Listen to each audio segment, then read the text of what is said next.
Hey guys, this is Gorham here. As promised, I'm going to break down all of the postures that we'll be using in our physical strengthening, flexibility, mobility, warm up, exercise, physical, visual thing. So, whatever you want to call it. So, we'll use this as a reference, and then there'll be a second video in which I'll string them all together, and that will be our warm up flow. So, all right. The foundation of all postures is called mountain pose, and it's basically standing. Um, if you ever look at a picture of a skeleton, unfortunately, our society has done so much with our muscles to pull our skeleton out of alignment. Standing in mountain pose will help build your foundation on your bones, which are stronger than your muscles, and be able to stand taller, more efficiently, stronger, and all of the above. So the first thing we're going to do is you're going to put your feet hip distance apart. And hip distance apart means you're going to find the little pointy part of your hips up here and put your index finger on them and point straight down. And your second toe should be basically where your index finger is pointing. So that's hip distance apart. A lot of times we get this for hip distance. This is hip distance apart. Second toe. Okay. So feet are hip distance apart. I want you to rock back and forth on your heels to toes. And then once you get pretty situated in that, anchor down the balls of your feet, the ball of your foot underneath your pinky toe, and then either both sides of your heel or the center of your heel. And you're plugged into the floor, kind of like a Lego. You can pick up your toes and set those back down. Right. Your ankles are nice and strong. Your knees are soft bend. We don't want to bend them too far, and we don't want to lock them and hyperextend them. So there's a soft bend. All right, so for the next thing, there's two different ways to think about it. Some people think about engaging the thighs and pulling them up towards your hips. I struggle with that one. Or you can think about internally rotating your thighs, so you kind of go knock-kneed, but then externally rotating your ankles. So internally rotating, and it's small movement. I'm overdoing it right now. So internally rotating the thighs and then externally rotating the ankles. And all of a sudden that lower body locks into place. Okay. That already got your pelvis in line. Your pelvis is like a bowl. Okay. And again, we don't want our pelvis to do that. And we don't want our pelvis to do that. Okay. So again, we can think about internally rotating the thighs and externally rotating the ankles, and that brings the pelvis in line. Or we can think about pulling the glutes, squeezing the glutes, which is kind of bad for the low back. So between the thighs, and the other thing I want you guys to think about, if we go back to that bowl, the front of that bowl is your pubic bone. Ooh, pubic bone. Ah. Okay, so I want you to think about pulling the pubic bone down. So we're going to get that arch in our spine, but then take your belly button and bring it in towards your back, your spine, and up towards your belly or up to your rib cage. So pubic bone down, and then pull that belly button in and up. Now notice your rib cage lifted also for that. Now coming up to our rib cage, we don't want woo with our rib cage. All right. So we think about our xiphoid process, which is this little tiny bone right where our ribs meet. I want you to make that heavy pointing down, and then the collarbones spreading nice and wide. Now when we do that, you might notice that your shoulder blades are tucked against your back already. I know sometimes we'll go shoulders up, back, and down, but if we think about just the xiphoid process being heavy and hanging down, and then all of a sudden thinking about having the collarbones wide, like we're smiling, okay, that's really helpful. So we can frown, go wrong to be right, and then our collarbones can smile. Frown and smile. So we want our collarbones to smile. Xiphoid process hanging down, being heavy, pubic bone heavy, belly button in and up. So at this point, everything is very, very stacked. Okay, and very, very strong, very, very solid. And I'm kind of standing at an angle for you guys. So here's the front view. Okay. And then here's the side view. All right, so what in the world do you do with your arms? Okay. I want you to take your arms, externally rotate them to the side. So your thumbs are now pointing to the back. Now, keeping your biceps where they are, so from the elbow down, rotate your thumbs back to the front. So that now your thumbs, your palms are against your, or near your thighs, near your hips. Okay, shoulder blades are in the right place. And this is where your arms will go. Last thing is your head. Bringing your head over your shoulders, bringing that palate back. Okay, chin level with the horizon. And this is mountain pose. Here it is from the side. Here's our arms externally rotate, the biceps, internally rotate, lower arms, shoulders are perfectly hung right on the back of your back, sliding down your back, and then bringing your head. All right, so I want to do one little exercise with you guys. All right, take your 2 fingers, put them against your chin. Now, actually, before you do that, pull your chin back gently, okay? And then put your two fingers on your chin and try to push your fingers against your chin and your chin against your fingers. So it's an isometric stretch. And think about lifting the back of your head up. And let go. And your head is now in the right place.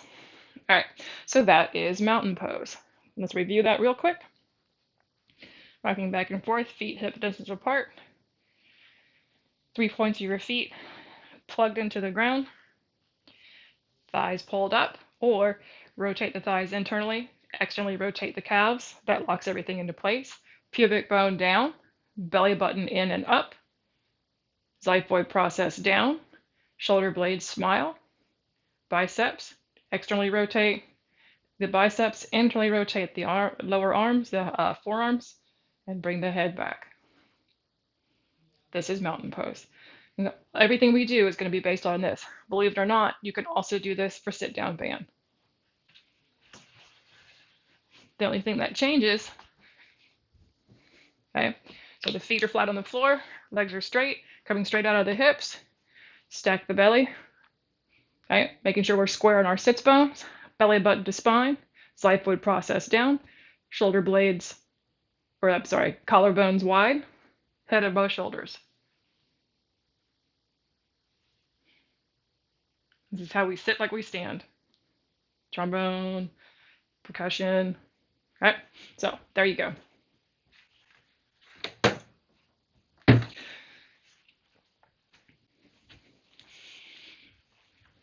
Once we found our mountain pose, the next thing we'll do is a lateral stretch.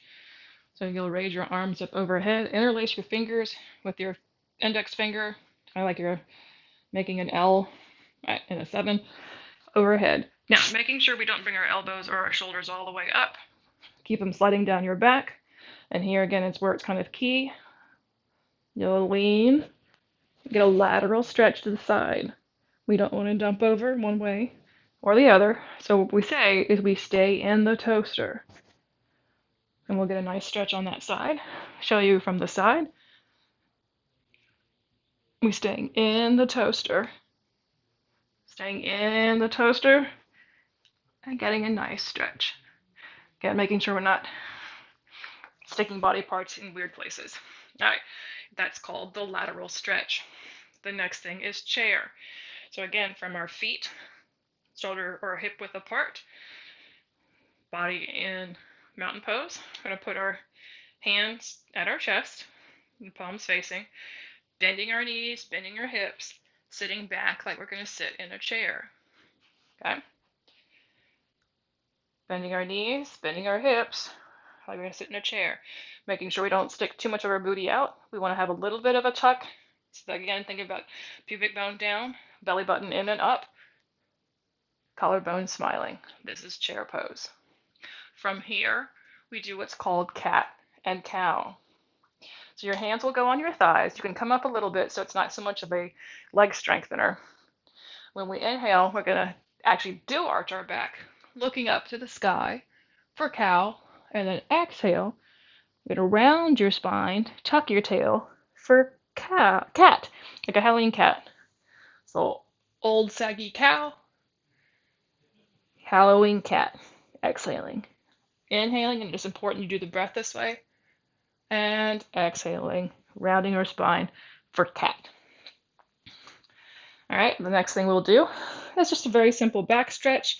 You'll come back up, arms overhead, keeping the core engaged, keeping the glutes engaged. Nice, soft back bend backwards. That's all that is opening up the chest, giving a slight back bend. Some of you will be able to go further than others. You go as far as you can go. All right, next thing, forward fold. Here's where people do things incorrectly. Okay, with a forward fold, it comes from the hips, not the waist. So you kind of have to stick your booty out for a second, hinging at the hips, and go as far as you can. You'll feel a stretch in the hamstrings until you're like, okay, my body says no, and then round over. Okay, some of you like to just, that's your forward fold.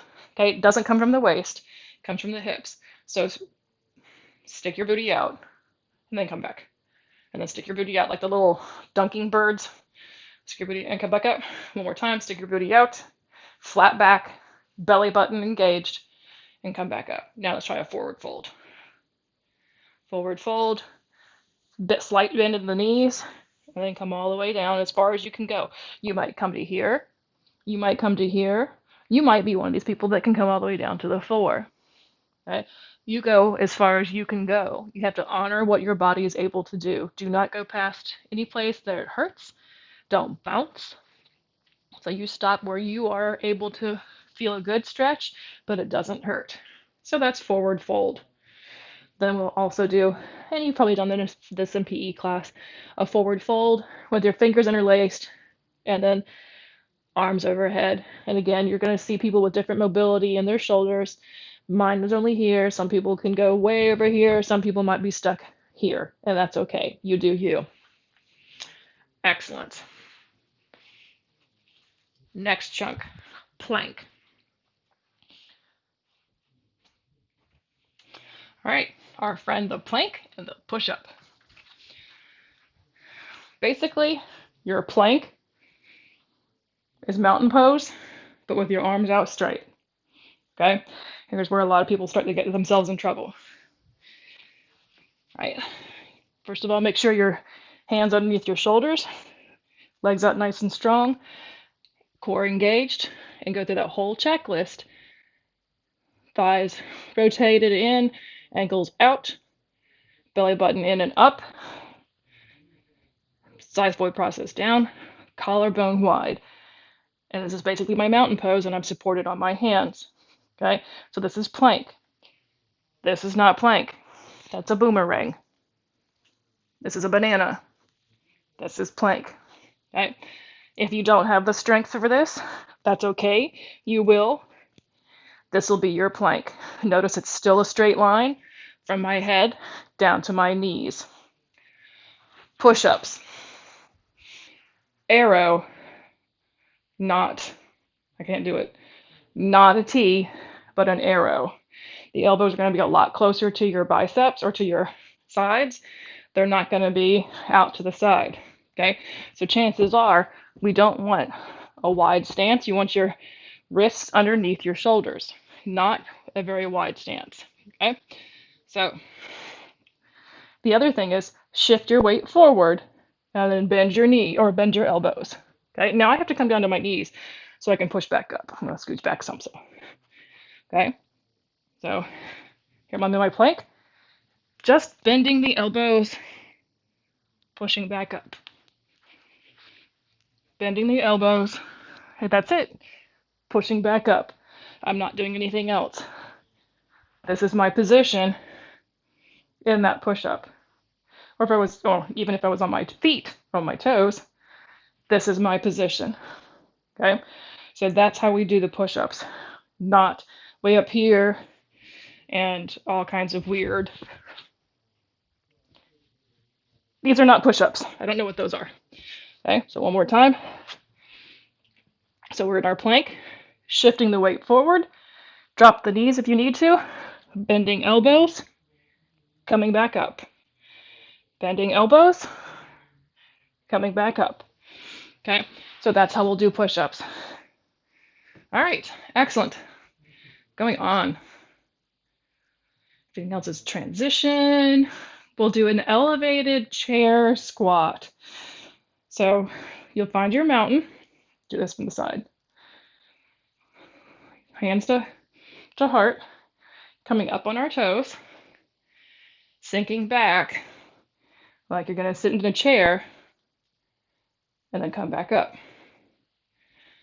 And then come, the big thing is making sure, kind of slide your back down a wall. I did the first one wrong. And come back up. If you need to come down on your heels, no problem. You won't come as far down, okay? This is not what we're looking for. This takes a lot of control and sliding back up. All right, so that's basically elevated chair squats. I'm gonna pause the video. Next is our standing sequence. So you'll start out in mountain pose and then go to crane, which is lifting one foot and arms overhead. Try to keep the biceps by the ears. And the left lift is a 90-degree angle, foot flexed, knee bent. Then next after crane is arrow. So we're going to step back pretty far, put that foot down, and now you're balanced between both feet in a straight line from your fingertips all the way down your toe. We're not bending down, we're not arching up, okay? And this is called arrow. There's a lot of weight, a lot of strength in the bent knee, a lot of stretch in the straight leg. So arrow. Then we'll go to crescent. The lower body stays. We raise the bar up for crescent. So let's do that. Just showing you, don't do it with me. Mountain, crane, arrow, crescent. Now the next thing is crescent, a lateral crescent stretch. You're going to stretch, do that lateral stretch to the side. That's the bent knee. So you get a nice stretch all the way down. Getting a stretch in the front hip flexor here, stretching the side. Okay? So we're in our lateral stretch. Come back to crescent. Come back to arrow. Come back to crane. Okay, I will tell you, I even caught myself doing it. The hardest thing about arrow is keeping those, you're going to have shoulder strength back here, keeping those biceps by the ears. Don't let them drop down. Keep them up here. Okay, so that's our standing sequence. Next, we'll do your standard standing calf stretch. So again, I'll do it from the side. Put your hands on your hips, hands on your thighs. Step the foot out, bend the other knee, and then just stretch. You've probably done this a billion times in PE class. And then you'll obviously do the other side. All right. The next thing is head and hand, and this is an isometric stretch, where you're having two body parts push toward each other to create a stretch. Interlace your fingers, put them behind your head, elbows wide. Push your hands against your head, and then push your head against your hands. Everything from the shoulders down should still be in mountain pose. And it's a great isometric stretch. Keep that chin tucked down so that we're stretching the back, strengthening the back of the neck. And then release that. Now don't let your arms come down because that's next for the next thing we have going on. Okay? All right. Next thing is what we call twisted crane. So what you'll do is you'll keep your hands behind your head, twist to the side.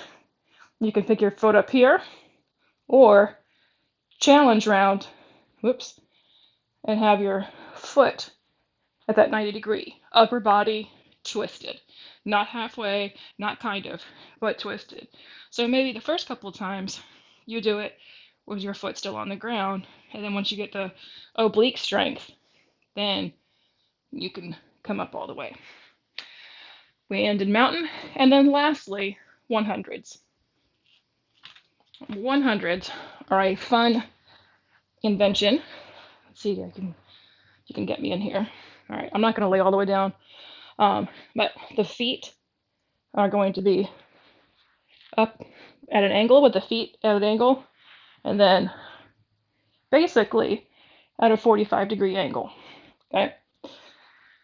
On your back, legs 45-degree angle, upper body comes up, and then arms are straight and engaged and energetic, and you're tapping water. 1, 2, 3, 4, 5, 6, 7, 8, 9, 10. 2, 2, 3, 4, 5, 6, 7, 8, 9, 10. So the movement comes from the shoulder, not from the wrist, not this either. So feet at 45 and legs at 45, upper body up. 1, 2, 3, 4, 5, 6, 7, 8, etc. And those are 100s.